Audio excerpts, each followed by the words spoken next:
সারা দেশ যখন independence day উদযাপনের প্রস্তুতি নিচ্ছে, তখনই অতিবৃষ্টি ও ঝড়ের কারণে টেক্সাসে শুরু হয় আকস্মিক বন্যা। সাউথ সেন্ট্রাল টেক্সাসের কার, ট্র্যাভিস, বার্নেট ও কেন্ডাল সহ বেশ কয়েকটি কাউন্টিতে ধ্বংসযজ্ঞ চালিয়েছে এই বন্যা।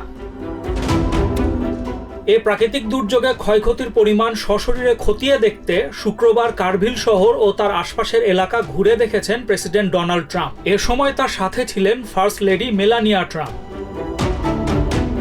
কারভিল শহরে নেমেই প্রথমে বন্যায় ভুক্তভোগী পরিবার পরিজনের সাথে দেখা করেন ট্রাম্প। ঘুরে দেখেন ক্ষতিগ্রস্ত বিভিন্ন এলাকা। তবে এসবই সংবাদকর্মী ও ক্যামেরার নাগালের বাইরে থেকে করেন প্রেসিডেন্ট। বন্যায় শুধু এ শহরেই মারা গেছেন কমপক্ষে ৮৭ জন মানুষ। ক্ষতিগ্রস্ত পরিবারের সদস্য, উদ্ধারকর্মী এবং টেক্সাসের গভর্নর গ্রেগ অ্যাবট সহ শীর্ষ স্টেট কর্মকর্তাদের সাথে পরে একটি বৈঠক করেন ট্রাম্প। এ সময় তিনি বলেন, টেক্সাসে আকস্মিক বন্যা সাম্প্রতিক সময়ের অন্যতম ভয়াবহ একটি ট্র্যাজেডি। টেক্সাসের বন্যা সারা দেশের জন্যই শোকের আবহ তৈরি করেছে বলে জানান প্রেসিডেন্ট। তিনি বলেন, ক্যাম্প মিস্টিকে কয়েক ডজন শিশু কিশোরীর মৃত্যুর ঘটনা তাকে হতবাক করে দিয়েছে। ভুক্তভোগী পরিবারদের নিজের সমবেদনা জানিয়ে ট্রাম্প বলেন, নিখোঁজদের উদ্ধারের জন্য সর্বোচ্চ প্রচেষ্টা চলছে।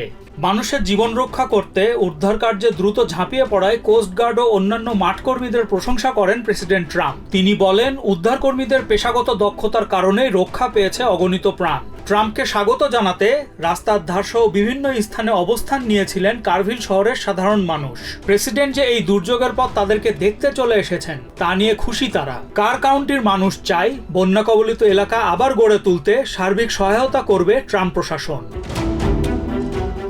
Cyrus Rahman, TVN24 news desk. New York থেকে সম্প্রচারিত TVN24 টেলিভিশন বিশ্বজুড়ে বাঙালির কণ্ঠস্বর।